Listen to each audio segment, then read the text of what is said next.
नमस्कार बालमित्र मैत्रिणींनो, तुम्ही वाट बघता ना माझ्या गोष्टींची. एखाद्या दिवशी मला होत नाही व्हिडिओ टाकणं, पण बहुतेक मी टाकतेच, तुम्ही पाहता वाट म्हणून. आज मी मंगला अमलगावकर बरं का. माझं मंगला आजीच्या धमाल गोष्टी नावाचं यूट्यूब चॅनल आहे. तर तुम्ही ते सबस्क्राईब करा, मित्रमैत्रिणींना सांगा, शेअर करा आणि तुमच्या कॉमेंट्स पण लिहित जा बरं का. तर आज मी नवीन गोष्ट सांगणार आहे बरं का. त्या गोष्टीचं नाव आहे राजा आणि सोनार. काय नाव आहे? राजा आणि सोनार असं त्या गोष्टीचं नाव आहे. एक राजा असतो बरं का, आणि खूप प्रजाहित दक्ष राजा असतो. त्याचं राज्य अगदी कल्याणकारी असतं.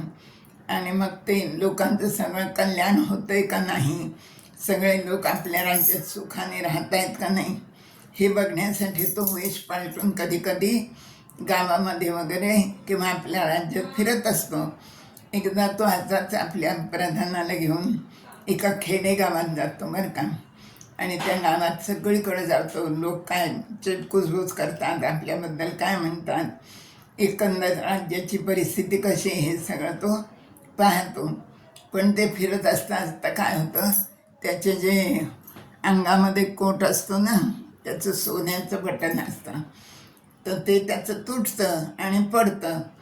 मग राजा त्या प्रधानाला म्हणतो, अरे इथं कोणी सोनार आहे का ह्या गावात, आपण हे बटन त्याच्याकडनं दुरुस्त करून घेऊ म्हणून.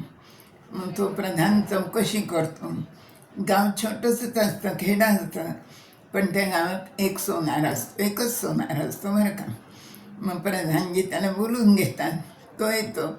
मग राजा त्याला म्हणतो, हे बघ, हे माझं बटन तुटलं आहे सोन्याचं, हे तू नीट करून देशील काय? तर तो म्हणतो, हो करून देईन, त्यात काय अवघड आहे, माझं कामच आहे ते, मी करून देईन म्हणे. मग त्याप्रमाणे तो ते बटन घेतो आणि पहिलं जे आधीचं बटन असतं त्याप्रमाणे तो सगळं नीट करतो आणि राजाला ते बटन कोटाला लावून देतो. राजा खूप खुश होतो बरं का. राजा म्हणतो, अरे काय द्यायचं तुला, तू माझं हे काम केल्याबद्दल. तर तो सोनार म्हणतो की आता राजाकडं काय मागायचं, आपण एवढंच तर बटन आपण काय जोडलं दिलं आणि त्याचं काय मागायचं, एवढा मोठा राजा आहे. तर तो संकोचतो आणि तो म्हणतो, काही नका देऊ महाराज, काहीच नको म्हणे.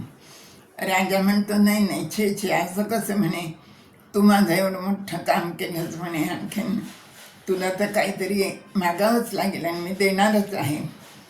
मग त्या सोनाराला प्रश्न पडतो की काय मागावं.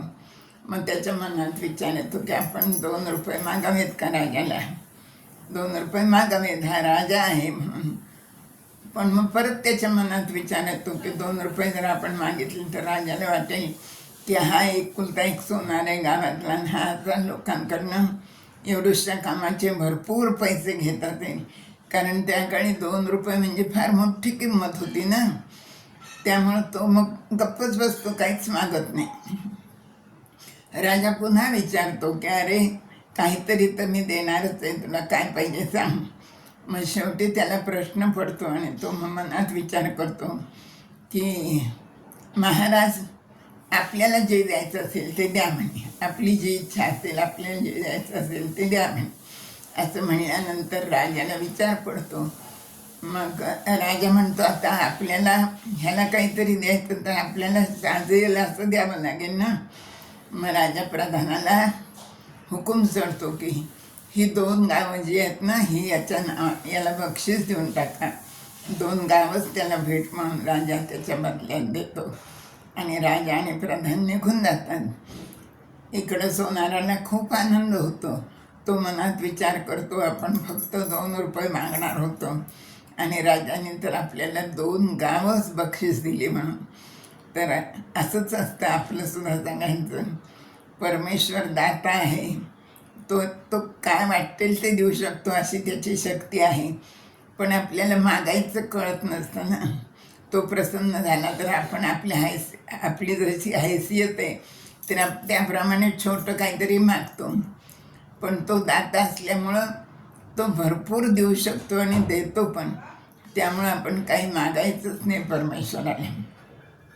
आपण म्हणायचं, परमेश्वरा तुझा योग्य वाटेल माझ्यासाठी ते तू दे, असं म्हणायचं. म्हणजे मग परमेश्वर सर्व बाजूनी आपली काळजी घेतो आणि आपल्याला त्याच्याकडून आपल्या योग्यतेचं, आपल्या कल्याणाचं जे आहे तेच मिळतं. तर अशी ही छोटीशी संस्कारक्षम गोष्ट मी तुम्हाला सांगितली. धन्यवाद.